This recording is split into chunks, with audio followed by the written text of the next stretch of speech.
नमस्कार व्यूअर्स, मैं हूं अमीश देवकन और आप देख रहे हैं देश का सबसे लोकप्रिय डिबेट शो आर पार। उत्तर प्रदेश के पूर्व मुख्यमंत्री अखिलेश यादव ने मोहम्मद अली जिन्ना पर एक बयान दिया और कहा कि सरदार पटेल, महात्मा गांधी, पंडित जवाहरलाल नेहरू और मोहम्मद अली जिन्ना ने एक ही संस्थान में पढ़ाई की। वे बैरिस्टर बन गए और भारत की आजादी के लिए लड़े। लेकिन बीजेपी ने इस बयान को बड़ा सियासी मुद्दा बना दिया। खुद यूपी के सीएम योगी आदित्यनाथ ने मोर्चा संभालते हुए अखिलेश यादव पर जोरदार प्रहार किया, वार किया और कहा कि अखिलेश यादव ने राष्ट्र नायकों का अपमान किया है। जिन्ना के नाम के कसीदे पढ़ के उन्हें देश से माफी मांगनी चाहिए। सीएम योगी ने यह भी कहा कि यही जिन्नावादी हैं जो राम भक्तों पर गोली चलवाते हैं। यानी कुल मिलाकर बीजेपी ने इसे मुस्लिम तुष्टीकरण और वोट बैंक की सियासत से जोड़ के रख दिया। उधर दूसरी तरफ ओवैसी वोट बैंक की लड़ाई में नई थ्योरी के साथ मैदान में कूदे। वो कह रहे हैं कि भारत में कभी मुस्लिम वोट बैंक ना तो रहा है और ना ही रहेगा, लेकिन इस देश में हमेशा हिंदू वोट बैंक है और आगे भी रहेगा। तो आज इसी मुद्दे पर होगी देश की सबसे बड़ी बहस। वोट बैंक की लड़ाई जिन्ना पे आई। आज का आर पार इसी पर।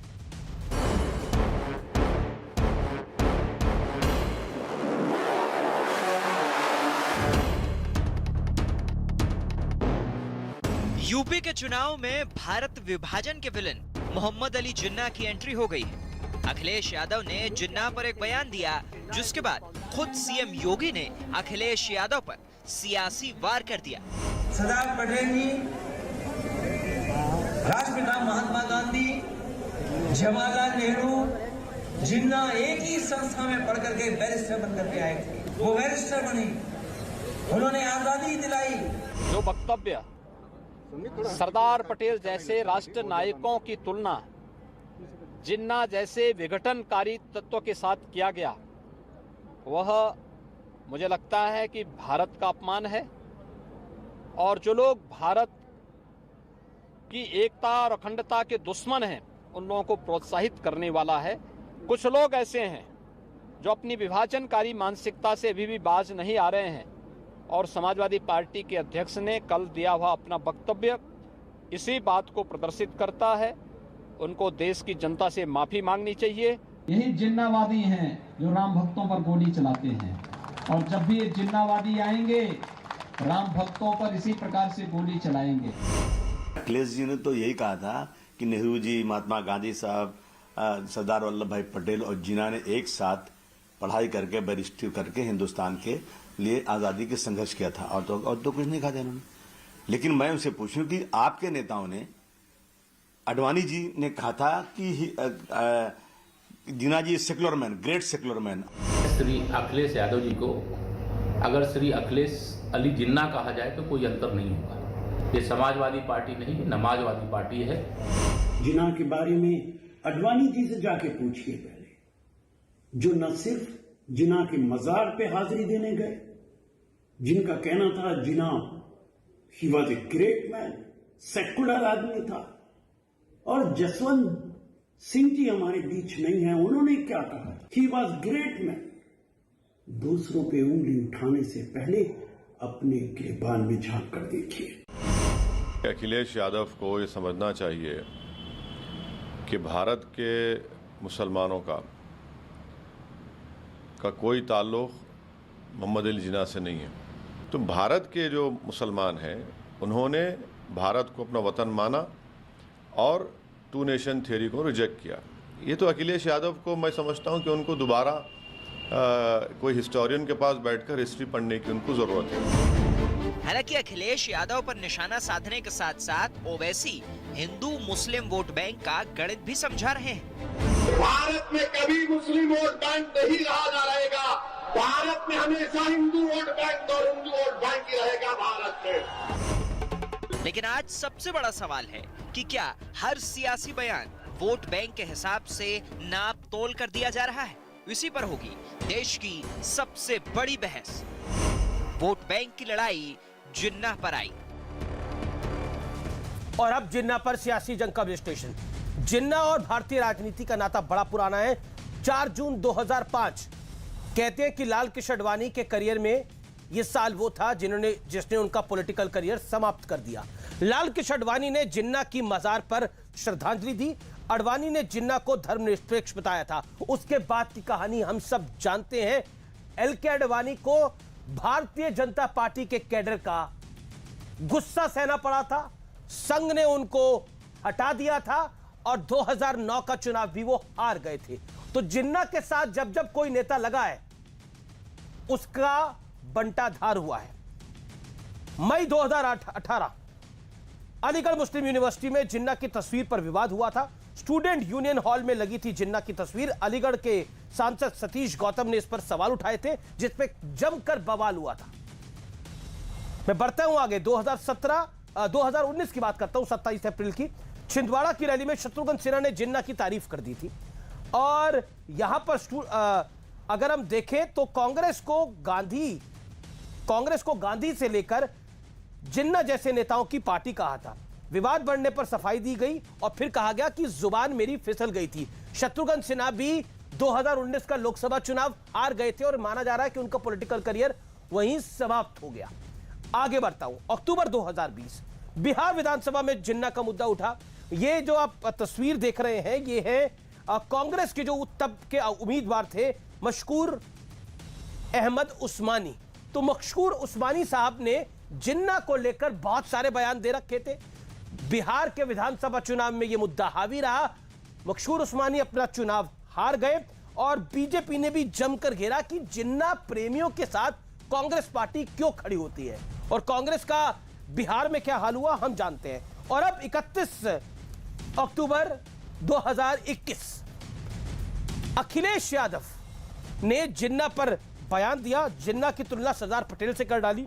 बीजेपी ने कहा कि देश से अब माफी मांगनी चाहिए अखिलेश यादव को, क्योंकि मोहम्मद अली जिन्ना और सरदार पटेल को एक पायदान पर रखना क्या जायज है? क्योंकि Mohammad Ali Jinnah is the man responsible for the partition of India and Sardar Patel वो व्यक्ति है जिसने भारत को एकजुट रखा। यानी सरदार साहब की लीगेसी, सरदार साहब की ताकत और सरदार साहब ने जो भारत के लिए किया वो शायद कोई नहीं कर सकता था, लेकिन मोहम्मद अली जिन्ना ने भारत को तोड़ा, सरदार साहब ने भारत को जोड़ा। इसलिए उनके मंच से जिन्ना के बारे की तारीफ कर देना किस हद तक जायज है, इस पर राजनीति हो रही है। मेरे साथ बात करने के लिए आज मौजूद है डॉक्टर संबित पात्रा, भारतीय जनता पार्टी के प्रवक्ता नेता। मेरे साथ आज की चर्चा में जुड़ रहे हैं शहजाद पूनावाला।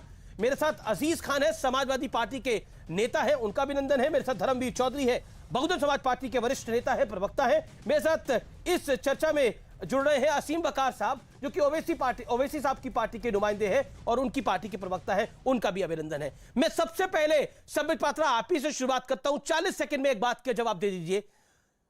उन्होंने यानी अखिलेश यादव जी ने कहा कि जिन्ना पंडित नेहरू, सरदार पटेल, महात्मा गांधी एक ही कॉलेज से पढ़े और फिर बैरिस्टर बने और फिर उसके बाद सबने देश की आजादी की लड़ाई लड़ी। उसमें वो तुष्टीकरण का घी नहीं डाल रहे थे, लेकिन मुख्यमंत्री योगी आदित्यनाथ ने डाल दिया।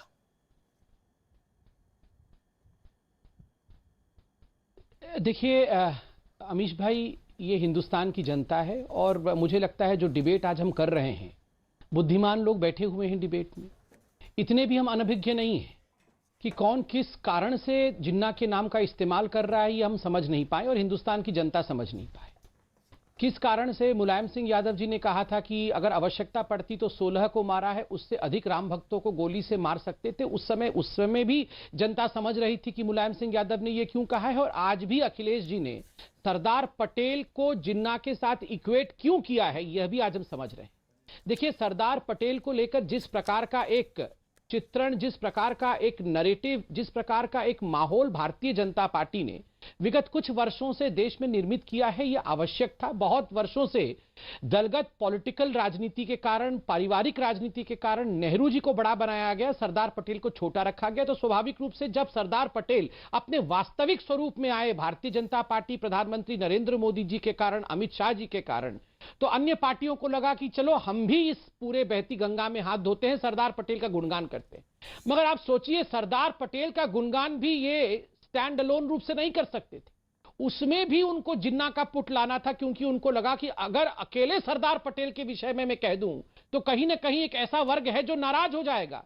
इसलिए इसमें भी जिन्ना का तड़का लगा दिया जाए ताकि तुष्टीकरण के माध्यम से मेरा जो कोर वोट बैंक है वो नाराज नहीं हुई। इसी कारण से बहुत सोच समझ करके, ये अनायास ही जीप फिसलने वाली बात नहीं है, बहुत सोच समझ करके ये लाइन डाला गया है कि जिन्ना साथ में पढ़ता था और उसने भी आजादी दिलाई। केवल पटेल ने नहीं दिलाई।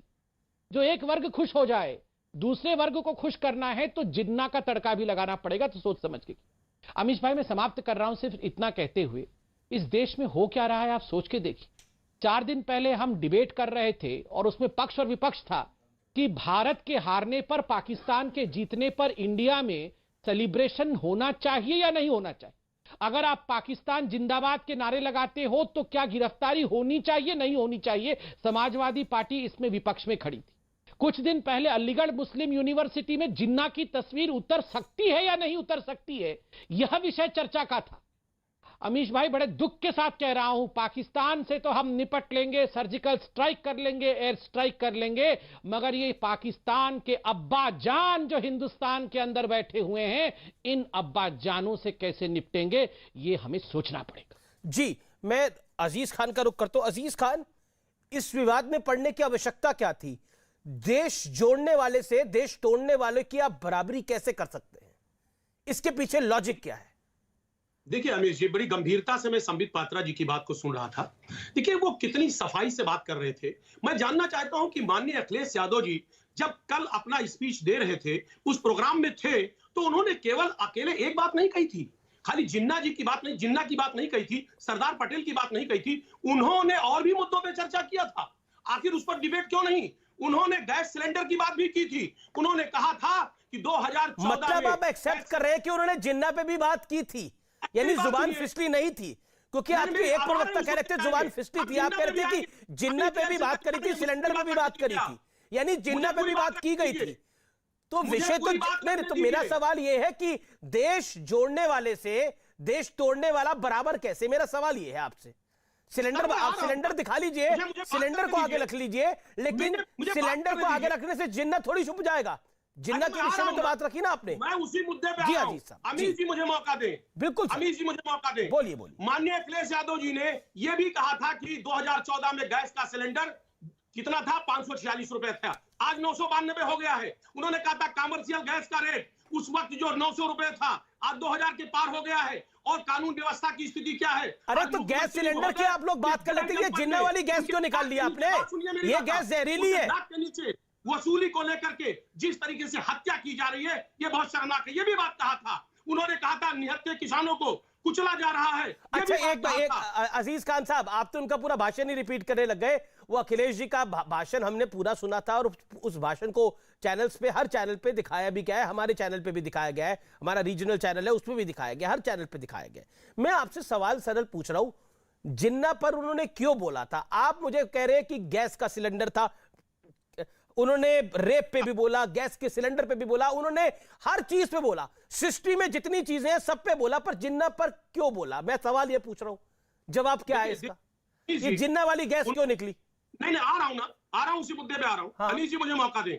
माननीय अखिलेश यादव जी ने ये नहीं कहा, उन्होंने ये कहा था कि ये साथ में पढ़े थे। ये बताइए, अगर आपके साथ में कोई भी शख्स पढ़ता है, स्टडी करता है, ठीक है, आगे क्या बोला? आगे क्या बोला? आगे क्या बोला? उन्होंने विचारधारा की बात नहीं कही थी, उन्होंने कहा था साथ में पढ़े। आगे क्या बोला? आगे क्या बोला? हाँ, साथ में पढ़ने के आगे क्या बोला? उसको इनकार नहीं कर सकते आप। नहीं, बिल्कुल मैं इनकार नहीं कर रहा। अरे मैं कौन हूं इनकार करने वाला? ये तो तथ्य है ना, सच्चाई बोली अखिलेश जी ने। उसके आगे क्या बोला? उसके आगे क्या बोला? साथ में पढ़े तो पढ़े, तो उसके आगे क्या बोला? उसके आगे क्या बोला? आगे क्या बोला? हाँ बोला। उसके आगे आप तोड़ मरोड़ कर पेश करिए, यही बोला। नहीं, उन्होंने उसके आगे बहुत सारी बातों को रखा। देखिए, मेरा काम नहीं है तोड़ मरोड़ के पेश करना। ना, मेरा क्यों काम होगा तोड़ मरोड़ के पेश करना? बोलो तो मैं वाइट दोबारा सुना दूंगा, इसमें फजीयत आपकी होगी। मैं नहीं चाहता आपकी फजीयत हो भरी महफिल के अंदर, मतलब बहुत सारे लोग देख रहे हैं। मैं बिल्कुल नहीं चाहता कि आपकी इस तरह की फजीयत हो। उन्होंने क्या बोला मैं आपको पढ़ के सुना देता हूं। अगर आप चाहते हैं कि लाइव टेलीविजन में मैं एक बाइट चलाऊं और आप गलत साबित हो, आप चाहते हैं, मैं इस तरह के कार्यक्रम नहीं करता, जिस आप चाहते हैं तो मैं वो कर देता हूं, आपकी चॉइस तो छोड़ता हूं मैं, ये ऑप्शन आपकी है। You want me to play that bite, I will play that bite again. लोग दोबारा सुनेंगे उस बाइट को। 10 सेकंड का मौका। अरे मैं आप ही को मौका दे रहा हूं सर। अजीज भाई ये ऐसे, अजीज भाई आपका नाम इतना खूबसूरत है अजीज, आपसे तो मैं सरल सवाल पूछ रहा हूं इतना, आप क्या चाहते हैं मैं वो बाइट दोबारा प्ले करूं? आप ये चाहते हैं? देखिए अमीश जी मेरा एक निवेदन है, ये निवेदन है कि क्या संबित पात्रा जी आडवाणी जी से बड़े नेता हैं? उन्होंने जो स्टेटमेंट दिया, तो आडवाणी जी का हाल नहीं देखा आपने? 2005 में कहा, तो आप ठीक है, आप आडवाणी जी से बराबरी कर रहे हैं, मतलब आडवाणी जी का हश्र नहीं देखा? क्या हुआ पॉलिटिकल हश्र? 2009 का चुनाव हार गए थे एलके आडवाणी। सत्य को ना संबित पात्रा झुटला सकते ना अजीज खान झुटवा सकते हैं। 2009 का चुनाव लाल कृष्ण आडवाणी हार गए थे, और क्यों हारे थे? जिन्ना की वजह से हारे थे। ये एलके आडवाणी को भी पता है, बीजेपी को भी पता है। नहीं तो फिर अब आप क्या कह रहे हैं? अब आप बताइए, ना अब आपने लाइन बदल ली, अब आप बाइट को दोबारा प्ले करना नहीं चाहते। देखिए अब संबित पात्रा का जवाब ले तो संबित पात्रा 30 सेकंड। नहीं है, हम उन लोगों में से नहीं है जिन्होंने अंग्रेजों से माफी मांगी। टू नेशन की थ्योरी किसने दी? टू नेशन की थ्योरी देने वाले आज ये सलाह नहीं देंगे। वीर सावरकर जी और डॉक्टर तो सावरकर बढ़िया थे, जिन्ना सावरकर खराब, जिन्ना बढ़िया। हमको राय नहीं देंगे। ये तो नई लाइन आप सावरकर पर सवाल खड़ा कर रहे हैं। यादव जी ने सिर्फ ये कहा था कि वो यानी सावरकर खराब थे और जिन्ना बढ़िया थे। ये तो नई परिपाटी बना रहे हो आप लोग। ओके, इसमें तो आप लोगों को असाउद्दीन ओवैसी का साथ भी नहीं मिल रहा। एक सेकंड देखिए, धर्मवीर चौधरी भी कुछ कहना चाहते हैं, असीम वकार और शहजाद जी भी हाथ खड़ा करें। Sambit a quick reaction, then Asim Waqar साहब। देखिए अमीश भाई, मैंने बड़े ध्यान से और धैर्यपूर्वक सुना। मुझे आश्चर्य इस बात का है कि अभी भी जिन्ना के बचाव में पूरी तरह से समाजवादी पार्टी के प्रवक्ता उतरे हुए हैं। जिन्ना इनके कितने अजीज है कि यहां तक इनको कहना पड़ रहा है कि जिन्ना टू नेशन थ्योरी के प्रदाता नहीं थे। जिन्ना के कारण से टू नेशन थ्योरी नहीं हुआ, उसके तो दायक जो है, जो रिस्पॉन्सिबल था वो वीर सावरकर थे। आप सोच के देखिए, वीर सावरकर के ऊपर किस प्रकार से ठीकरा फोड़ देना है, और जिन्ना को बचाने का काम इस डिबेट में भी हो रहा है। मैं समझ नहीं पा रहा हूं इस देश में तुष्टीकरण आखिर किस पायदान तक जाएगा कि जिन्ना को बचाने का काम तक शुरू हो जाएगा, पाकिस्तान के आतिशबाजी तक शुरू हो जाएगी। मुझे आश्चर्य होता है। आपको याद होगा, एक दिन आपको याद होगा, मुलायम सिंह यादव जी ने मुंबई में जाकर जब एक लड़की का वहां पर उसके साथ दुष्कर्म हुआ था, बलात्कार हुआ था, विशेष समुदाय के लड़कों का नाम आया था, तो उन लड़कों को फांसी की सजा हुई थी। तब जाके मुलायम सिंह यादव ने कहा था, अरे लड़के तो लड़के हैं, उनसे गलती हो जाती है तो उनको फांसी चढ़ा दोगे क्या? आप सोच के देखिए, ये लोग तुष्टीकरण के कारण बलात्कार जैसे जघन्य अपराध तक को बचाने में, उसको जस्टिफाई करने में लगे हुए। आज ये जिन्ना को जस्टिफाई करने में लगे हुए हैं। जिन्ना को जस्टिफाई, ठीक है। असीम वकार एंड देन शहजाद पूनावाला। असीम वकार, जिन्ना को जस्टिफाई करने में लग गए हुए हैं या फिर this is a slip of tongue? क्योंकि ओवैसी साहब ने बोला कि भारत के मुसलमानों को जिन्ना के साथ जोड़ना गलती करना है। नहीं, सही बोला ओवैसी साहब ने। भारत में आप आज़ादी के बाद से आज तक एक भी मुसलमान ऐसा नहीं दिखा सकते जिसने जिना की या तो बर्थ एनिवर्सरी मनाई हो या डेथ एनिवर्सरी। हिंदुस्तान का मुसलमान जिना को नहीं मानता, और जो लोग जिना को मानते थे वो जिना के साथ चले गए थे। मैं अमीश भाई 2-3 बातें बोलना चाह रहा हूँ आपके चैनल पर, बड़ी शांति से सुन रहा था। जिना भाई पुंजा और मीठी बाई के लड़के का नाम मोहम्मद अली जिना, रतन भाई पेटिट के शौहर का नाम मोहम्मद अली जिना, दीना वाडिया के फादर का नाम मोहम्मद अली जिना, नेवली वाडिया के ससुर का नाम मोहम्मद अली जिना, नुसली वाडिया के नाना का नाम और नेस वाडिया के पर नाना का नाम मोहम्मद अली जिना। मैं संबित पात्रा जी से कह रहा हूं कि जिना हकीकत में नफरत के पात्र हैं, क्योंकि जिना का नाम सिर्फ और सिर्फ भारत के बंटवारे के लिए आएगा, भारत को तोड़ने के लिए, खंडित करने के लिए जिना का नाम लिया जाता है। मैं पात्रा जी से कह रहा हूं, पात्रा जी चैनल पर ऐलान कीजिए मेरे साथ कि गो एयर का बहिष्कार, ब्रिटानिया का बहिष्कार, बॉम्बे डाइंग का बहिष्कार, क्योंकि ये जिना के खानदानियों का है, जिना के खानदानियों का है, उनकी नस्ल का है। बोलिए मुझसे, एक बार मेरे साथ बोलिए, कौन सर जिना के साथ खड़ा है? हिंदुस्तान का मुसलमान जिना से बिल्कुल जिना से प्रेरित नहीं है, ना जिना के साथ है, न जिना को मानता है, न जिना से मोहब्बत करता है। जिना को भारत के तोड़ने वाले के लिए याद किया जाएगा। ठीक है, संबित जवाब। सर देखिए, मैं बात बोल दूं, ये जाके ये पार्ले जी बिस्कुट और ब्रिटानिया बिस्कुट जाके अपने राहुल गांधी को खिलाइएगा। मैं यहाँ बिस्कुट खेलने नहीं आया हूं, मगर ऑन अ सीरियस नोट मैं आपको बताता हूं। अमीश भाई, स्वाभाविक है ओवैसी जी और AIMIM जिन्ना से खफा है। वो जिन्ना के नाम को कभी प्रमोट करना चाहेगी नहीं, क्योंकि आज जो ओवैसी जी है ना, वो नियो जिन्ना बनने में लगे हुए हैं। He wants to fit in the shoes of जिन्ना। जिन्ना ने जो किया था, आज ओवैसी तो आपको जिन्ना से इतना प्यार क्यों है? इस देश का भी अगर जिन्ना साहब, आप तो बड़े धैर्यपूर्वक सुनने वाले लोगों में से थे, आप ऐसे तड़प क्यों गए? जिन्ना को पसंद नहीं करते हैं, तो अरे ये हमारे साथ नहीं, आप ऐसे क्यों भड़क गए मेरे भाई? आप ऐसे भड़क लगे में आप जिना को प्रमोट करने में? ये तो बड़े धैर्यपूर्ण व्यक्ति थे, ये क्यों ऐसे हो गए मेरे भाई? अच्छा, ये नीचे आग लगी हुई है, आपने भी आप नीचे आग लगा रखी है, ये गर्मी हो गई इनकी। अरे भाई साहब, मैं तो आपके बीच में चिल्ला नहीं रहा था, आप क्यों चिल्लाते रहते हैं बीच में? शांति से क्यों नहीं सुनते? वो तो दिख रहा है, सारे व्यूअर समझ गए कि आप कितने पानी में। अगर पूरी डिबेट में गो एयर का नाम मुंह से निकल जाए और पूरी डिबेट में ब्रिटानिया और बॉम्बे डाइंग का नाम मुंह से निकल जाए, यहाँ पर ब्रिटानिया, गो एयर, इंडिगो पे डिबेट करने नहीं आया हूँ। आप विरोध नहीं कर सकते सर, नहीं कर सकते विरोध। मुझे समझ में नहीं आ रहा, मुझे समझ में नहीं आ रहा, ये भारतीय कंपनियों की बात कर आप क्या हासिल करना चाहते हैं? वो विषय नहीं है ना हमारा। पे डिबेट करने में नहीं आया हूँ, यहाँ पे ये विषय नहीं है। मैं अपना बोल दूं विषय पहले, 10 सेकंड दीजिए मुझे। जिना को कोई मुसलमान अमीश भाई, जो लोग अमीश भाई पहले अखिलेश बाबू ने क्यों समर्थन किया? शांति से सुन रहा था, जिना को शांति से सुन रहा था। सुन लीजिए, मुसलमान न मानता है, न पसंद करता है, न जिना के साथ। अरे मैंने परसों देखा है ओवैसी जी गो एयर की फ्लाइट से जा रहे थे। क्यों कहा? मैंने परसों देखा है ओवैसी जी गो एयर की फ्लाइट से जा रहे थे। क्यों जा रहे थे गो एयर की फ्लाइट से? क्यों जा रहे थे गो एयर की फ्लाइट से? आप मुझे बताइए, ओवैसी जी परसों गो एयर की फ्लाइट से क्यों जा रहे थे? नहीं, क्यों जा रहे थे गो एयर की फ्लाइट से? अरे इतने जिन्ना के आप विरोधी हैं, गो एयर के विरोधी हैं, परसों क्यों गो एयर की फ्लाइट में बैठे थे और ब्रिटानिया का बिस्कुट खा रहे थे बैठ के गो एयर की फ्लाइट में? आप ब्रिटानिया की बिस्कुट क्यों खा रहे थे और बॉम्बे डाइंग का अचकन क्यों पहने हुए थे? बॉम्बे डाइंग का अचकन क्यों पहने हुए थे बताइए? अचकन बॉम्बे डाइंग का गो एयर में बैठ के ब्रिटानिया के बिस्कुट खा रहे थे ओवैसी, और यहां पर आके उनके जो प्रवक्ता है यहाँ गो एयर कर रहे। बैठ जाइए चुपचाप और शांति से सुनिए। मैंने खुद देखा है, गो एयर की फ्लाइट में बैठ करके ब्रिटानिया के बिस्कुट खा रहे थे और मैंने उनका अचकन देखा। अचकन में लिखा हुआ था बॉम्बे डाइंग, बॉम्बे डाइंग लिखा हुआ था अचकन में, अचकन में बॉम्बे डाइंग लिखा हुआ था। इसलिए हल्ला मत मचाइए, सुनिए आप मेरी बात। अमीश भाई, दुखद विषय है ये जो लोग हैं, और ये जो लोग हैं जो 17 सितंबर को, ये जो 17 सितंबर को हैदराबाद का विलय जो हिंदुस्तान में हुआ था, उसके विरोध में जो राजाकार काला झंडा दिखाते हैं, वो यहां पर हमें बैठ के प्रवचन दे रहे हैं। ये इनकी पार्टी 17 सितंबर को ब्लैक डे के रूप में मनाती है। जानते हैं क्यों मनाती है?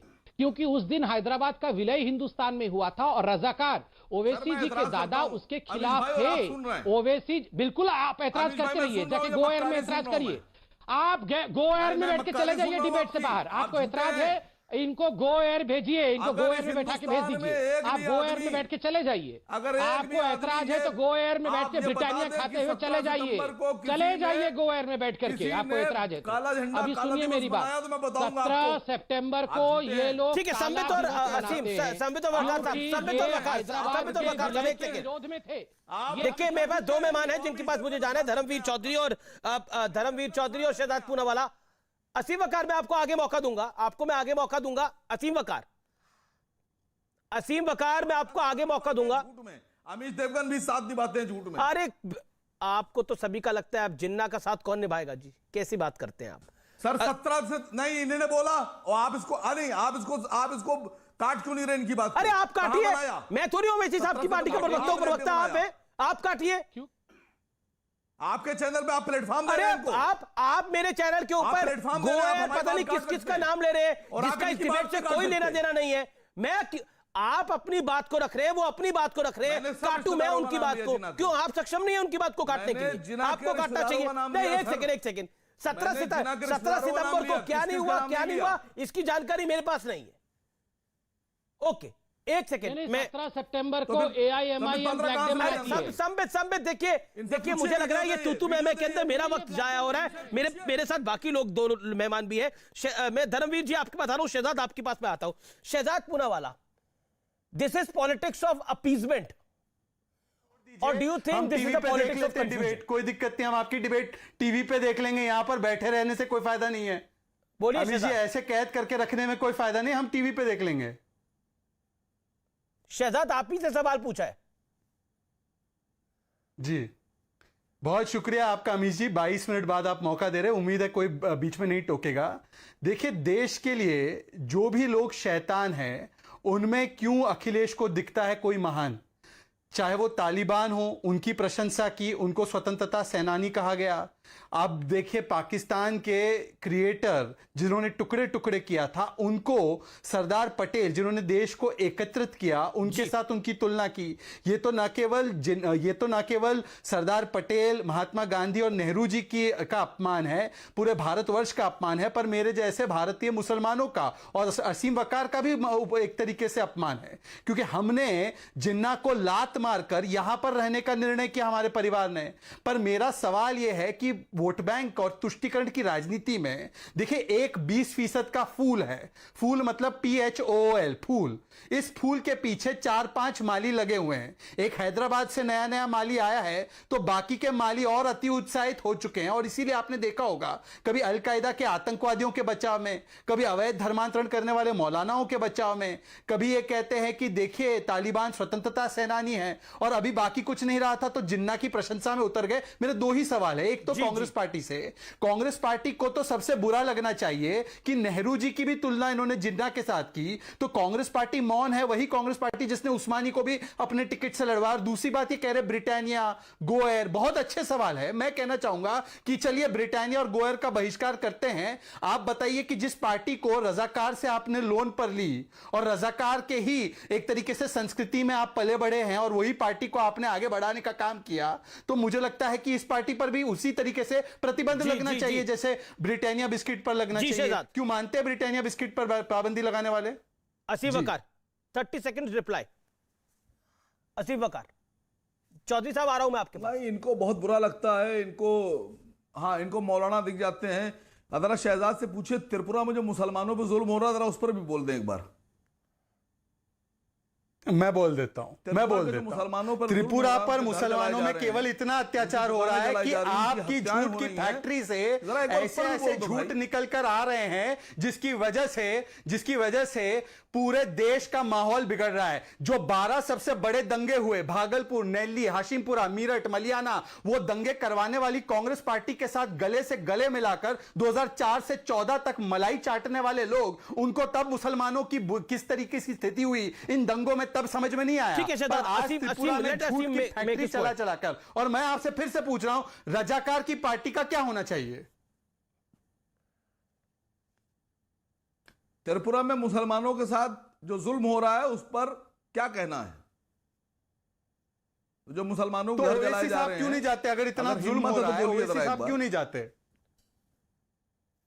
नहीं, ओवैसी साहब को इतना बुरा लग रहा है तो उत्तर प्रदेश छोड़ जाने कहां थे? लखीमपुर में जुल्म हुआ, कहां जाना है? त्रिपुरा नहीं जाएंगे। लखीमपुर में जुल्म हुआ, कहां जाना दिया? हाथरस में जाने नहीं देते, लखीमपुर में जाने नहीं देते। आप जाने की चेष्टा कब की आपने? त्रिपुरा में तो आप कह रहे हैं ना बहुत कुछ हो गया, पर तो एक बार तो दिखाइए, कोर्ट गए हो, त्रिपुरा पुलिस ने जानकारी दे दी, कहा कि और गोवा की फ्लाइट लेकर गए हो, बताइए चल रही है। ये आप सद्भाव को खराब क्यों करना चाहते हैं? त्रिपुरा पर तो त्रिपुरा पुलिस ने जानकारी दी, उससे क्या आप संतुष्ट नहीं है? त्रिपुरा पुलिस गलत कह रही है, सिक्योरिटी एजेंसीज गलत कह रही है, मतलब आप सौहार्द को क्यों खराब करना चाहते हैं? आप खुल्लम खुल्ला टेलीविजन पर एक समुदाय का नाम लेकर देखिए उनके साथ कितना कुछ हो रहा है। नहीं, क्योंकि ये बड़ी इंपॉर्टेंट बात है। बिल्कुल बहुत। ये देखिए अमीश जी, अब आप नहीं दिखा रहे थे त्रिपुरा की खबरें, कोई नहीं दिखा रहे हैं। आपने ये खबर चलाई त्रिपुरा पे, तो क्या आप मेरी जबान भी? अरे सत्य नहीं होगा तो क्यों दिखाऊंगा भाई?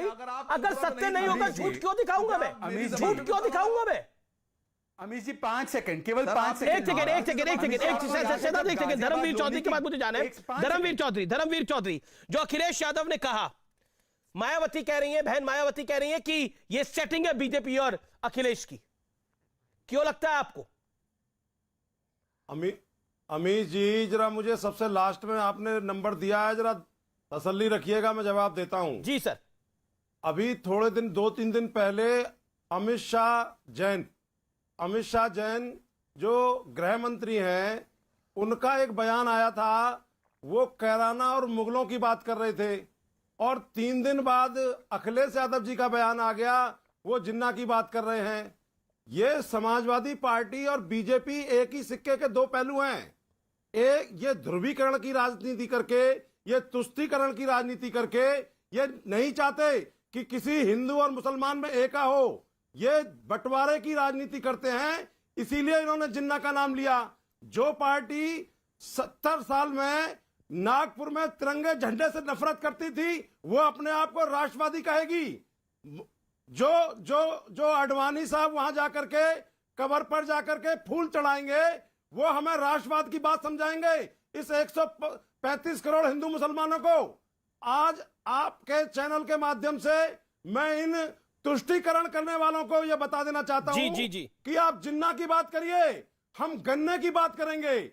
आदरणीय बहन कुमारी मायावती जी ने अरबी, उर्दू, फारसी विश्वविद्यालय बना करके ये संदेश देने का काम किया कि मुसलमानों को शिक्षा की जरूरत है, मुसलमानों को रोजगार की जरूरत है, इस देश में भाईचारे की जरूरत है, हमको दूसरे अब्दुल कलाम की जरूरत है, हमको जो है अस्फाउल्लाह खां की जरूरत है। इन गिद्धों की जरूरत नहीं है जो है संबित पात्रा और ओबीसी के रूप में जो गिद्ध, राजनीतिक गिद्ध बैठे हुए हैं। और उत्तर प्रदेश की जनता इनको जवाब देने के लिए, उत्तर देने के लिए, ये 22-23 करोड़ की जनता ये देख रही है कि ये राजनीतिक गिद्ध कैसे उसके ऊपर मंडरा रहे हैं, और इनको समय आने पर जवाब दिया जाएगा। ये राम रहीम कृष्ण का देश है। ये ठीक है, आपने अपनी बात को रख लिया। अजीज खान और वकार साहब, देखिए शहजाद और संबित आपको अभी मौका नहीं मिलेगा क्योंकि दोनों हाथ खड़ा कर रहे हैं, असीम वकार और अजीज खान। अजीज खान जवाब धर्मवीर चौधरी को, अजीज खान जवाब धर्मवीर चौधरी को, अजीज खान जवाब मिलेगा। ठीक है, अजीज खान जवाब धर्मवीर चौधरी को, 40 सेकंड।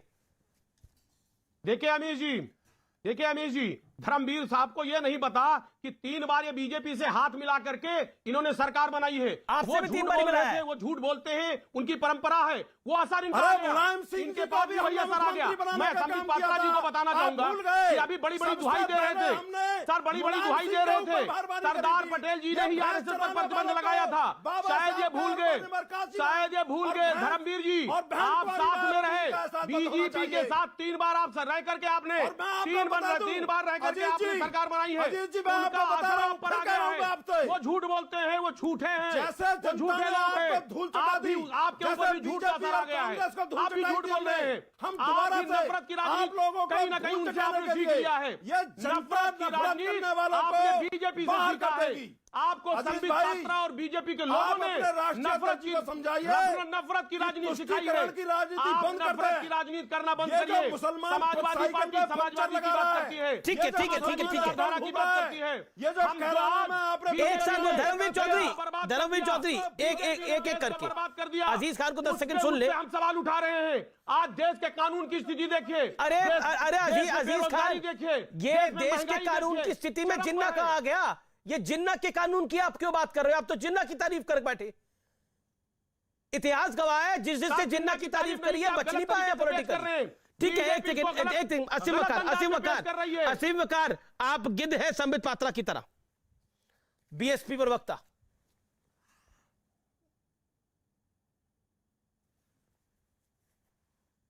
बोलिए असीम, बोलिए। नेता के खिलाफ इस्तेमाल करता है या हमारे खिलाफ, तो हम छोड़ते भी नहीं है।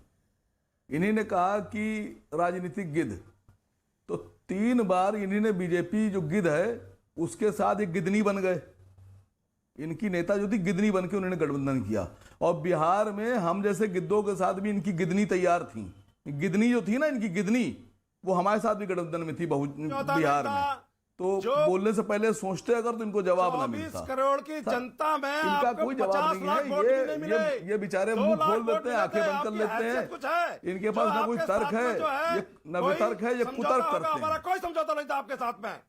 ये खामा खा समझौते का राग अलाप ना पीटा। बताइए, ये आदमी अपनी नेता को नकारे दे रहा है, क्या किया है समझौता करने की? ये आदमी अपनी नेता को नकारे दे रहा है, इसकी कोई हैसियत है? अरे आप आपसे हमारा कोई समझौता नहीं था। क्या तुम्हारे बीजेपी से तो था तुम्हारा समझौता? है। बीजेपी से तो था तुम्हारा समझौता 3 बार। तुम्हारा समझौता बीजेपी से तो था। मान्यवर काशीराम जी का बीजेपी से था तुम्हारा समझौता नहीं था। मान्यवर काशीराम जी का स्टेटमेंट सुन लो।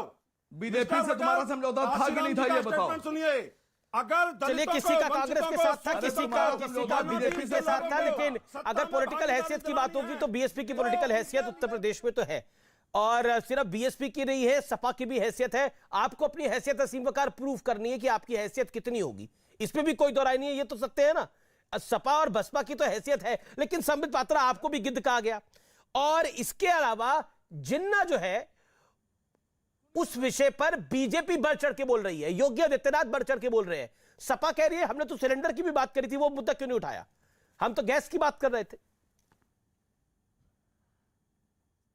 तो गैस की बात करते हैं ना, तो जिन्ना जिन्ना क्यों कर रहे थे। बहरहाल जहां तक बसपा का सवाल है, उन्होंने कहा जिन्ना गन्ना।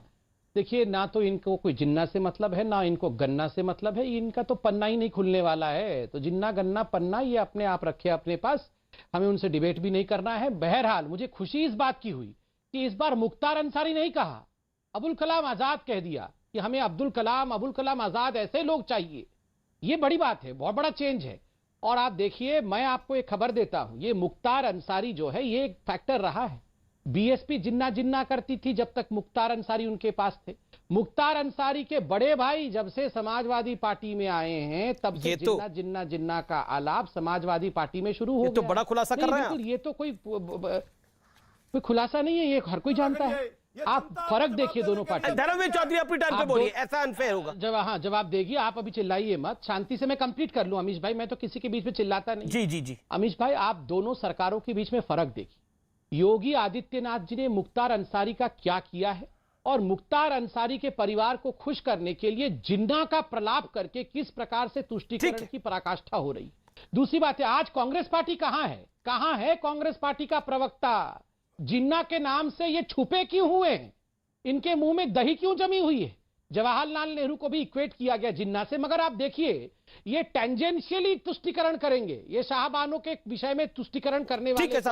जी 4 दिन पहले, नहीं एक सेकंड, 4 दिन पहले राहुल गांधी ने ट्वीट करके हिंदुओं को ढोंगी बताया था। त्रिपुरा में आप जानते हैं एवीबीपी के, मैं नाम बता रहा हूं, मुझे ब्रेक के लिए संबित रोकना पड़ेगा। अजीज खान, मैं ब्रेक के बाद आपके पास आऊंगा और आपके पास भी आ रहा हूं मैं शहजाद पूनावाला। एक अंतराल के बाद वापस आ रहा हूं, आप देखते रहिए आर पार। आप देख रहे हैं व्यूअर्स, देश का सबसे लोकप्रिय कार्यक्रम आर पार, और मेरे साथ इस समय मौजूद हैं 5 मेहमान, असीम वकार साहब, संबित पात्रा जी, शहजाद पूनावाला, अजीज खान और धर्मवीर चौधरी। अजीज खान, संबित पात्रा की बात का जवाब, आपको जिन्ना इसलिए याद आया क्योंकि मुख्तार अंसारी के भाई आपकी पार्टी में है, ये तो नया खुलासा है अपनी तरह से। देखिए अमीश जी, संबित पात्रा भूल गए, संबित पात्रा भूल गए कि ज्यादा से ज्यादा अपराधी आज इनकी पार्टी में है। अच्छा, ये हमारे नेता लगातार इस बात को कहते आए हैं कि आप टॉप 50 माफियाओं की सूची जारी करो ना। वो सूची जारी करने के बजाय मुख्तार अंसारी माफिया है कि नहीं है? थोड़े दिन पहले अमित शाह जी आए थे, मैं जानना चाह रहा हूं मुख्तार अंसारी माफिया है कि नहीं है? सर दूरबीन से मुख्तार अंसारी माफिया है कि नहीं है? एक सेकंड, अजीज खान को दिखाइए। अजीज खान, मुख्तार अंसारी माफिया है कि नहीं है? अरे भाई वो बीएसपी से पूछिए ना, वो तो धर्मवीर जी बताएंगे ना। अरे धर्मवीर क्यों बताएंगे, आप क्यों नहीं बता सकते? उनके पार्टी के हैं। अच्छा, आप बताइए ना मुख्तार अंसारी क्या है? पूछिए क्यों मुख्तार अंसारी माफिया है कि नहीं है? बीजेपी में कौन कौन माफिया है? अरे मैं बीजेपी में है, आपने बोला बीजेपी में माफिया है, मैं बीजेपी से जवाब ले लूंगा, लेकिन आप मुझे बताइए मुख्तार अंसारी माफिया है कि नहीं है? अतीक अहमद माफिया है कि नहीं है? जवाब दीजिए ना। मैं आजम खान साहब का तो नाम ही नहीं ले रहा आपके सामने। मैं तो मुख्तार अंसारी की बात करूं। बताइए मुख्तार अंसारी के बारे में आपके विचार क्या है अजीज? 1 2 3। सर मेरे विचार वही हैं जो ब्रजेश सिंह के विचार हैं। ये बताएं संबित पात्रा जी, ब्रजेश सिंह की पार्टी में शामिल क्यों हो जाते हैं? फिर जब आपके विचार ब्रजेश सिंह वाले ही हैं, यानी जो कि उत्तर प्रदेश के कानून मंत्री का आप जिक्र कर रहे हैं, तो उनकी पार्टी में शामिल हो जाइए। फिर ये देखिए, आज सबसे ज्यादा अपराधी बीजेपी में है। अरे मैं अब जिन्ना की बात ही नहीं कर रहा, जिन्ना पर आपके कोई विचार नहीं है, जिन्ना पर आपके कोई विचार नहीं है। अब आपके विचार मुख्तार अंसारी पे भी नहीं है। मुख्तार अंसारी पे क्या विचार है? अच्छा आदमी है, बुरा आदमी है? सर मैं वही कह रहा हूं। क्या कैसा आदमी? कैसा? अरे भाई अमीश जी, आप मुझे बोलने अरे का मौका नहीं अरे देंगे, सर, आप आप ही को बोलने का मौका दे रहा हूं। आप कह रहे हो ये सवाल मुझसे मत पूछिए, ब्रजेश कुमार सिंह से पूछिए। मैं तो आप ही से पूछ रहा हूं ना ये सवाल। बताइए ना, मुख्तार अंसारी पे क्या विचार है? सर अमीश जी, आप मुझे मौका दें। मैं जानना चाह रहा हूं, टेनी के जो साहबजादे हैं। अरे टेनी की बात छोड़िए ना, अभी मुख्तार अंसारी के बारे में पूछ रहा हूं जी। टेनी क्या है? मुख्तार अंसारी पे बोलना नहीं चाह रहे। आवाज आ रही है आपको? मुख्तार अंसारी के बारे में पूछ रहा हूं मैं। अपराधी वही मौजूद था। टेनी गलत है। टेनी पे आपके विचार है, टेनी गलत है, ठीक है। मुख्तार अंसारी पे क्या विचार है? क्यों नहीं विचार देंगे? मुख्तार अंसारी पे क्या विचार है? बोलना नहीं चाह रहा मुख्तार अंसारी पे। शहजाद पूनावाला, मुख्तार अंसारी पे तो बोलना ही नहीं चाहते, लेकिन जिन्ना पर गलती से मिस्टेक हो गया है। देखिए अमीश जी, जिनको तालिबान में स्वतंत्रता सेनानी और भगत सिंह जैसे लोग दिखते हो, जिनको जिन्ना में एक महान व्यक्ति दिखता हो, उनके विचार अंसारी के बारे में क्या होंगे, उसके लिए ज़्यादा खोज विचार की ज़रूरत नहीं है। आपको तो पता ही है कि वो अंसारी को क्या मानते हैं, अतीक अहमद को क्या मानते हैं। वो तो नए उत्तर प्रदेश की परिकल्पना इनके बलबूते पर करना चाहते हैं। पर सवाल यहाँ पे एक व्यक्ति ने कहा हमें जिन्ना नहीं, हमें गन्ना पे बात करनी है। ये गन्ना की बात हाजी यकूब कुरैशी को लेकर कर रहे थे, जो गला काटने की बात कर रहा था उसके साथ मिलकर गन्ना काटने की बात कर रहे थे। और सवाल मेरा एक और है कि देखिए, आज जो बातें की जा रही है, अमित शाह जैन बार बार उन्होंने कहा, हालांकि जैन होना कोई गलत बात नहीं है, पर अमीश जी मैंने किसी के बीच में नहीं बोला। अमीश जी ये तरीका गलत है। चौधरी साहब, चीखने लगे 30 सेकंड तो दीजिए, वो बात रख ले, फिर आप रख लीजिएगा। अमीश जी ये तरीका पूर्ण तरीके से गलत है। मैं अपनी एक आपत्ति दर्ज कराना चाहता हूं, मुझे मौका मिले। यहां पर अमित शाह जैन 3-4 बार कहा गया। जैन होना कोई बुरी बात नहीं है, परंतु वो है या नहीं उस पर विषय नहीं है। विषय यह है कि क्या जैन समुदाय को गाली की तरह इस्तेमाल किया गया, वो भी राष्ट्रीय मंच पर। मुझे लगता है जैन समुदाय इसका चयन करेगा। और देखिए, जिन्ना कौन है? जिन्ना तालिबानी मानसिकता का सबसे बड़ा परिचायक, जिन्ना इस्लामिक स्टेट को कायम करने वाला सबसे बड़ा पहला व्यक्ति। आज उसकी महिमा मंडन करना, उसकी प्रशंसा करना, यह कोई राष्ट्रद्रोह से कम नहीं है। परंतु ये लोग दिखाना चाहते हैं, बताना चाहते हैं कि हम भी शरिया कानून लागू करवाना चाहते हैं, इस्लामिक स्टेट बनाना चाहते हैं। जी, मैं अब रुक करता हूं असीम बकार का। असीम बकार, आज ओवैसी साहब ने तो नया पेज चल दिया। एक सेकंड, धर्मवीर चौधरी, संबित पात्रा है, नसीब बकार, नो वन। धर्मवीर चौधरी, आपने अपने वक्तव्य को रखा, मैं आपको आगे मौका दूंगा। आज ओवैसी साहब ने बोला, देखिए कोई मुसलमान वोट बैंक नहीं है, लेकिन हिंदू वोट बैंक है। लेकिन हिंदुओं को ठाकुरों में, ब्राह्मणों में, दलितों में, ओबीसी में, कुर्मियों में गिरा जाता है। मुसलमान को तो एक मुश्त गिरा जाता है। तो वोट बैंक कौन सा हुआ? नहीं सर, वोट बैंक मुसलमान देश में नहीं है और हिंदू वोट बैंक है। कैसे? उसी वजह से आज सारी पार्टियां जो हैं वो हिंदुओं को लुभाने के लिए काम कर रही हैं। लेकिन एक थोड़ा सा एतराज है आपसे। आप हमसे भी पूछ लेते हैं मुख्तार अंसारी, अतीक अहमद के बारे में, आपने भी उनसे पूछ लिया। जरा एक बार घूमिए, जरा यूं घूमिए और संबित पात्रा दिखेंगे आपको, उनसे पूछिए कि ब्रजेश सिंह कौन है। पूछिए जरा एक बार, प्लीज, एक बार request sir, I request you please. तो मतलब मुख्तार अंसारी से आपको भी प्यार है? आपको दुख लग गया मैंने मुख्तार अंसारी के बारे में? अरे हंसिए नहीं, मुस्कुराइए नहीं।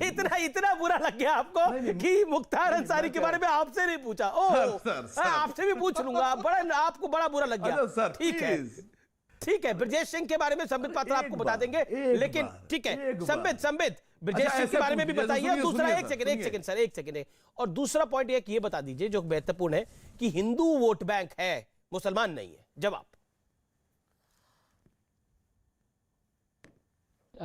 ये मेरे से ही है ना अमीश भाई? जी। शांति से मैं बोल लूं कि बीच में ना चिल्लाएं तो। धन्यवाद अमीश भाई। मुझे बड़ा आश्चर्य हुआ, मुख्तार अंसारी का तो मैंने रैंडम नेम सजेस्ट किया यहां पर, और आप देखिए मुख्तार अंसार के बचाव में बीएसपी, समाजवादी पार्टी और एआईएमआईएम, ओवैसी की पार्टी का कोई लेना देना नहीं है, मगर वो भी उतर के आ गई।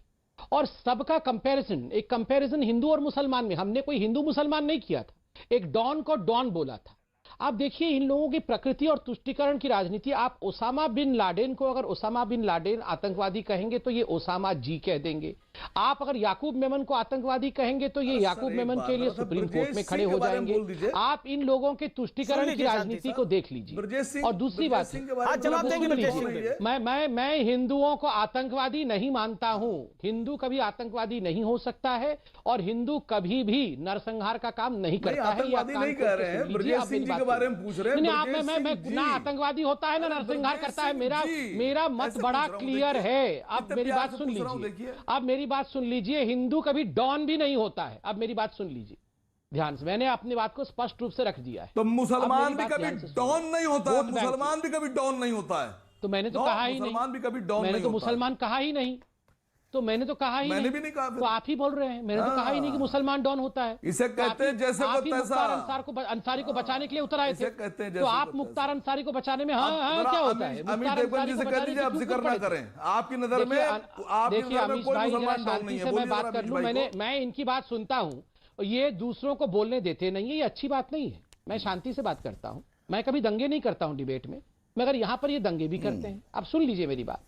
देखिए अमीश भाई, यहां पर वोट बैंक की बात हुई। देखिए एम वाई फैक्टर और एम डी फैक्टर क्या होता है? मुस्लिम यादव, ये किसका कॉम्बिनेशन है, किसका फॉर्मूला है? मुस्लिम दलित, ये किसका कॉम्बिनेशन है? देखिए आज करोड़ों हिंदू मुझे इस चैनल के माध्यम से और मेरे मुसलमान भाई भी सुन रहे होंगे।